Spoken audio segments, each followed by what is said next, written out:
పోయానంటే చూద్దామని చెప్పి వెళ్ళిపోతామన్నాడు. 4వ వచనంలో అతడు కొంతకాలం ఒప్పకపోయాను. తరువాత అతడు నేను దేవునికి భయపడకయు మనుషులను లక్ష్య పెట్టకయు మంచి జరిగించాలంటే ఈ రెండు ఉండాలా. భయం అన్న ఉండాలా, మనుషులు భయం అన్న ఉండాలా, దేవుని భయం అన్న ఉండాలా. ఈ రెండు లేవు. ఎవరిని లెక్క చేయడు. ఈ విధవరాలు నన్ను తొందర పెట్టుచున్నది 5లో. కనుక ఆమె మాటి మాటికి వచ్చి గోజాడకున్నట్లు ఆమెకు న్యాయం తీర్చునని తనలో తాను అనుకొనెను.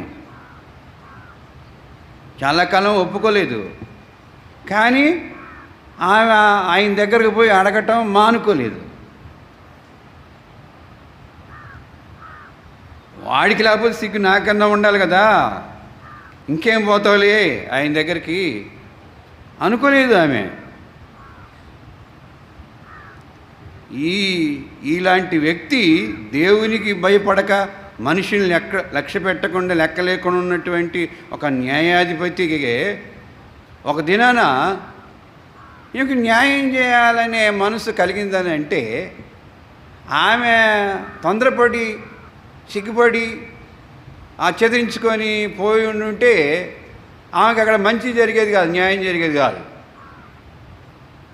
అని చెప్పుచు ఆయన ఏం చెప్పాడు? మరియు ప్రభు ఇట్లనెను, అన్యాయస్తుడైన చూడండి ఆ న్యాయాధిపతి చెప్పిన మాట వినుడి.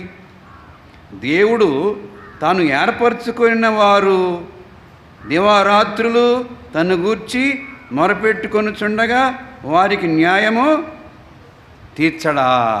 చూడండి, దేవుడు తాను ఏర్పరచుకున్న వారంటే మనము రక్షించబడినటువంటి దేవుని పిల్లం.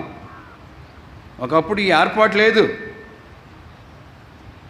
ఇశ్రాయేలీ లెక్కలో పోల్చుకుంటే అన్ని జనులు కుక్కలతో సమానం. ఇప్పుడు ఏర్పరచబడినటువంటి వారం అయ్యామంటే ఆయన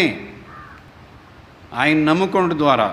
దేవుడు తాను ఏర్పరచుకొనిన వారు దీవారాత్రులు తను గూర్చి మొరపెట్టుకొనుచుండగా దీవారాత్రులు వారికి న్యాయము తీర్చడా.